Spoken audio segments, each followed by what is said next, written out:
afin d'humilier la véritable fille de la famille qui venait d'être reconnue et ramenée à la maison. La fille adoptive lui donna intentionnellement un collier à 10 $.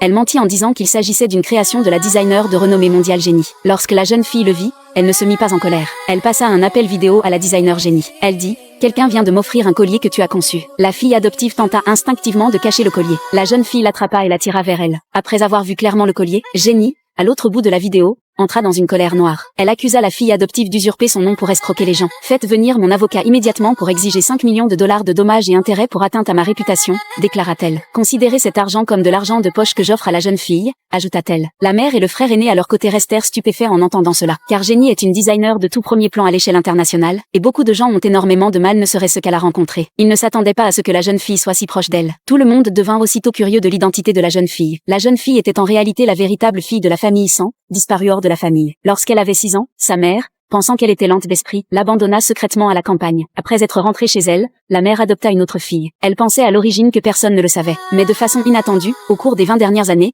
la grand-mère n'avait jamais cessé de la chercher. Après avoir appris où se trouvait la jeune fille, la grand-mère envoya immédiatement son petit-fils à la campagne pour la ramener. Le PDG attendit dehors pendant 2 heures. La jeune fille était occupée à s'occuper des fleurs et des légumes, sans montrer la moindre intention de partir. Le PDG se moqua d'elle, la traitant de campagnarde ayant grandi à la campagne. Il déclara que sans égard pour la grand-mère, il n'aurait jamais reconnu une sœur aussi grossière. Sans dire un mot, la jeune fille lui donna une gifle retentissante. Puis elle le chassa à coups de pied hors de la porte. La jeune fille s'apprêtait à continuer de l'attaquer, mais la mère adoptive l'arrêta précipitamment, disant qu'elle était désormais adulte et qu'il était temps de rentrer pour régler les affaires avec la famille San. Sous la persuasion de la mère adoptive, la jeune fille fit rapidement ses bagages et arriva à la porte. Le PDG fut stupéfait en la voyant, car elle portait une tenue de haute couture unique au monde créée par la designer Jenny. Il n'existe qu'un seul exemplaire de cette tenue dans le monde. À l'époque, le PDG avait tout essayé pour l'acheter afin de faire plaisir à sa sœur adoptive, mais sans succès. Il ne s'attendait absolument pas à voir cette tenue apparaître sur la jeune fille. La jeune fille ne prit même pas la peine de faire attention au PDG, le traitant d'idiot. Elle enfourcha la moto garée devant la porte. Le PDG lui ordonna aussitôt d'en descendre, affirmant que la moto était une édition limitée valant 5 millions de dollars dans le monde, et qu'elle ne pourrait pas se permettre de payer si elle l'abîmait. La jeune fille laissa échapper un ricanement glacial et ouvrit les gaz,